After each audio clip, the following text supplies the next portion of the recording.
नमस्कार। अनिल मूलचंदानी मध्य प्रदेश की राजधानी भोपाल से।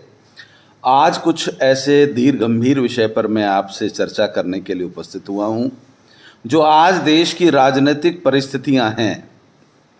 उन परिस्थितियों ने देशवासियों को धीरे धीरे धीरे करके भारत की पिक्चर लगभग स्पष्ट क्लियर होती चली जा रही है। देखा यह जा रहा है कि पूरे भारत के जितने भी विपक्षी दल हैं, उन सभी दलों का कुल मिलाकर एक ही व्यक्ति से और एक ही पार्टी से फाइट है उनकी नरेंद्र मोदी से, भारतीय जनता पार्टी की आइडियोलॉजी से।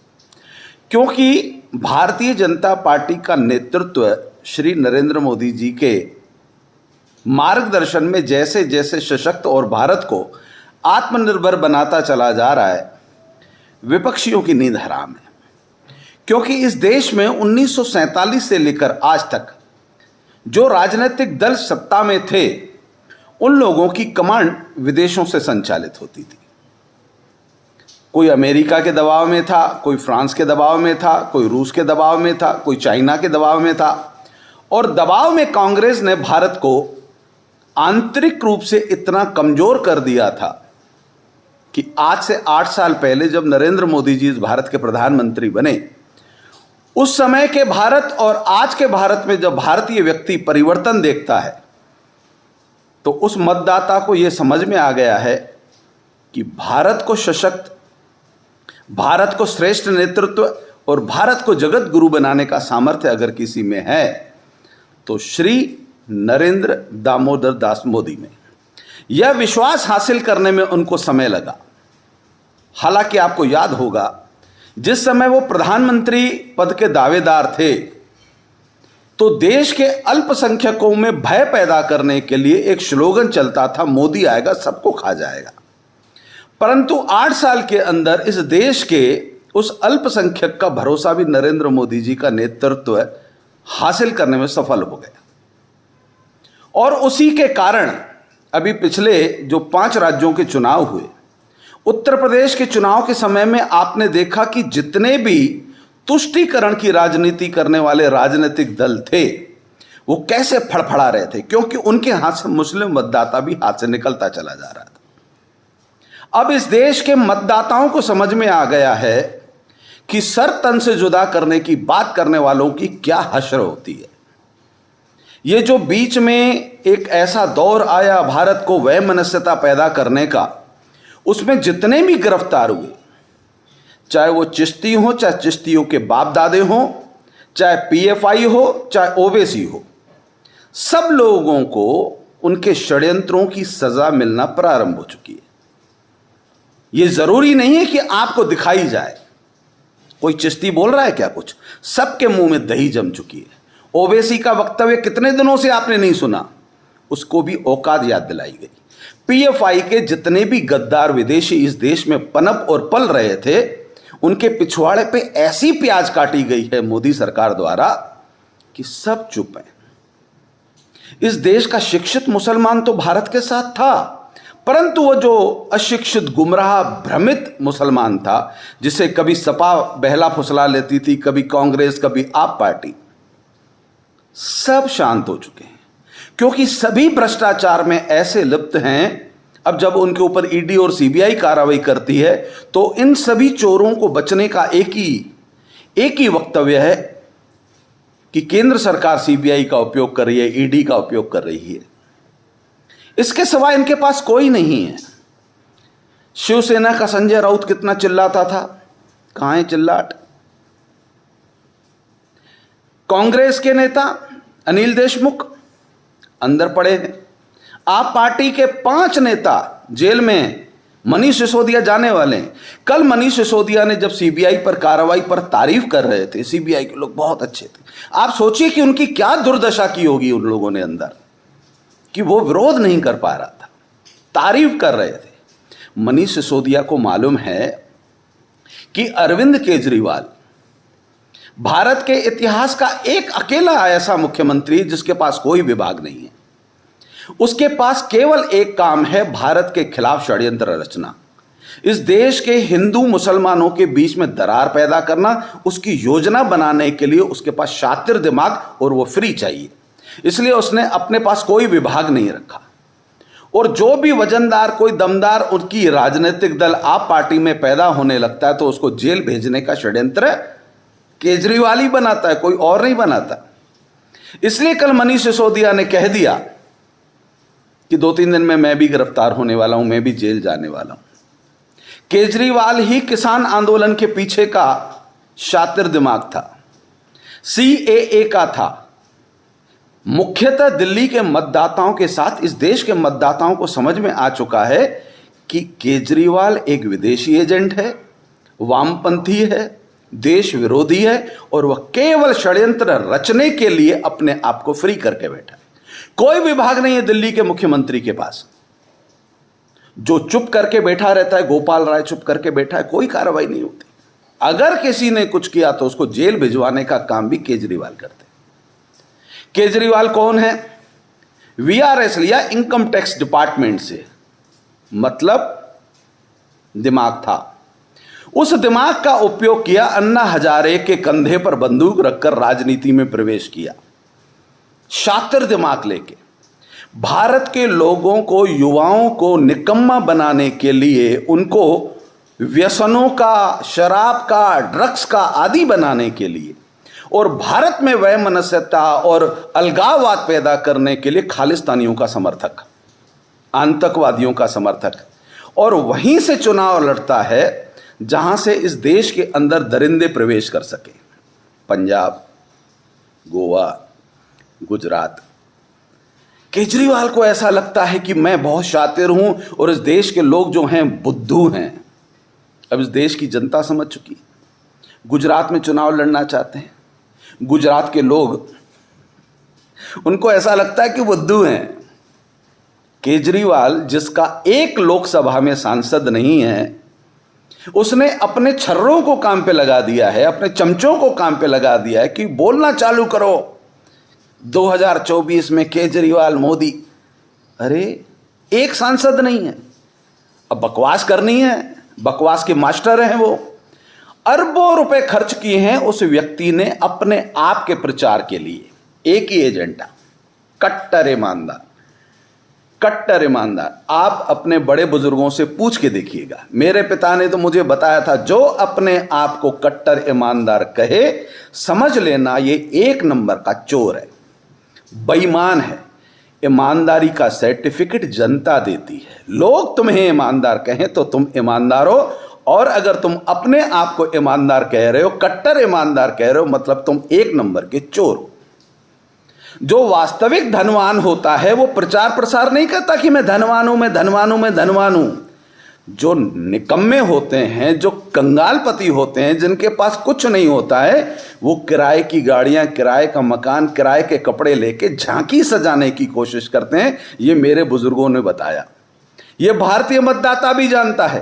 परंतु केजरीवाल को लगता है कि नहीं, अक्लमंद मैं ही हूं, बाकी भारतीय लोगों को अकल नहीं है, मैं जिसको कहूंगा कट्टर ईमानदार। मैंने राजनीति में देखा, मध्य प्रदेश में कहा जाता है कि दिग्विजय सिंह जिसके कंधे पे हाथ रख दे, मतलब समझ लो इसकी राजनीति खत्म। और जिसको अरविंद केजरीवाल कट्टर ईमानदार का सर्टिफिकेट दे दे, मतलब समझ लेना ये एक नंबर का भ्रष्ट है। वो इशारा करता है ईडी, सीबीआई और सब लोगों को कि जिसको मैं कट्टर ईमानदार कहना चालू करूं, मतलब आप उसके पीछे लग जाओ, ये एक नंबर का भ्रष्ट है, चोर है, और वो जेल चला जाता है। देखिए क्या योजनाएं चल रही हैं। 2024 चाहे 2023, पूरे भारत के अंदर अब जब भी चुनाव होंगे, राष्ट्र के नाम होंगे, भारत के नाम होंगे। अब भारत का मतदाता बटेगा नहीं सपा में, कांग्रेस में, आप पार्टी में। जो आपके वोटर थे, जो सपा के वोटर थे, जो बसपा के वोटर थे, वो अब जाति पाति संप्रदायों से बाहर आ चुके हैं। बिहार में जो पलटी का गेम हुआ है, अब बिहार की जनता पलटी खाएगी।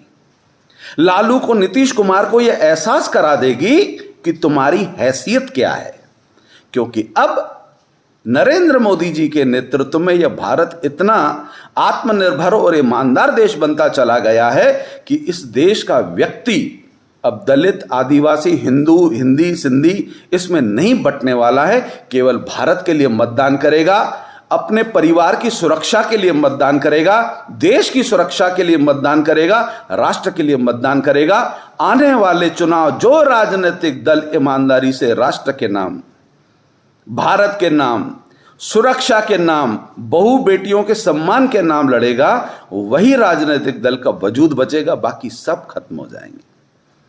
समय बहुत तेजी से बदला है। मध्य प्रदेश के राजनीतिक घटनाक्रम को भी मैं बहुत बारीकी से देख रहा हूं। अगर भारतीय जनता पार्टी का मध्य प्रदेश संगठन मध्य प्रदेश की बात करेगा, मध्य प्रदेश के मतदाताओं के सम्मान की बात करेगा, उनके हक अधिकार की बात करेगा, तो बना रहेगा।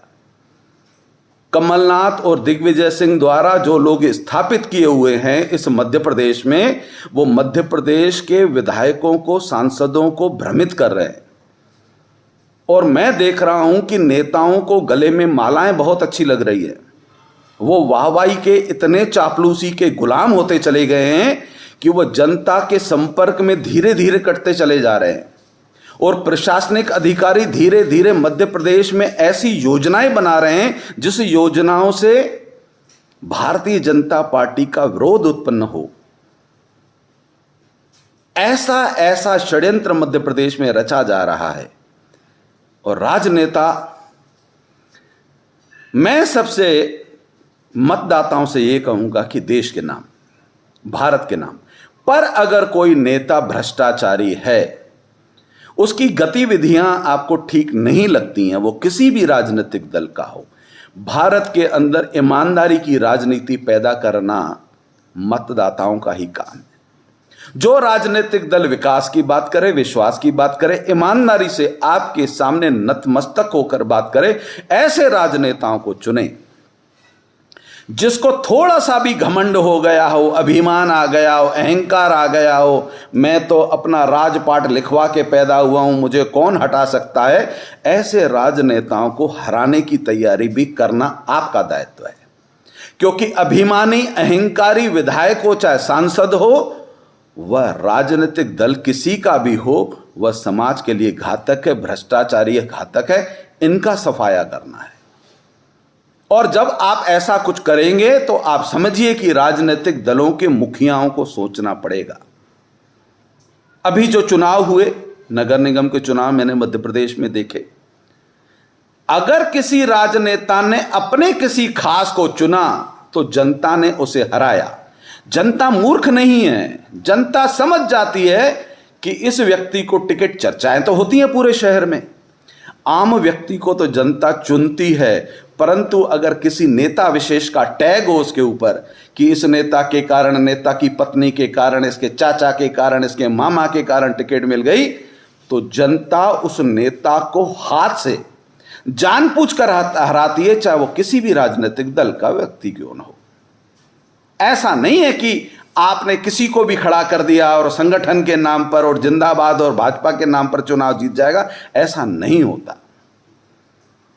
इसलिए अब राजनीति होगी तो सशक्त राजनीति होगी, सुदृढ़ राजनीति होगी, ईमानदार लोगों की राजनीति होगी, उन लोगों की राजनीति होगी जो जनता की बात करते हैं, जो समाज की बात करते हैं, जो राष्ट्र की बात करते हैं। अब नेताओं के चापलूसों को टिकट मतलब जनता उसी को हराएगी।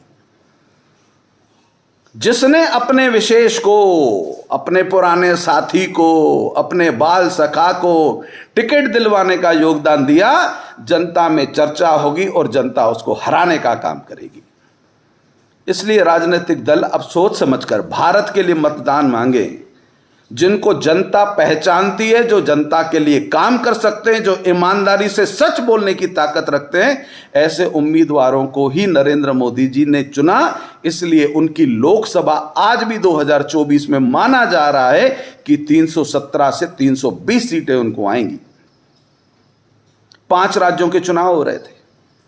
मेरे ट्विटर हैंडल पर जाकर देखिएगा, मैंने एग्जैक्ट पोल डाला था, 99.99% वही रिजल्ट आए। क्यों? क्योंकि मेरे हर वीडियो के आगे मेरा मोबाइल नंबर होता है। मैं जनता के संपर्क में रहता हूं, बात करता हूं और हर किसी से बात करता हूं। ऐसा नहीं कि नंबर लिखा और फोन नहीं उठाया, फोन उठाकर बात करता हूं, चर्चा करता हूं, उनका मन मस्तिष्क पढ़ता हूं।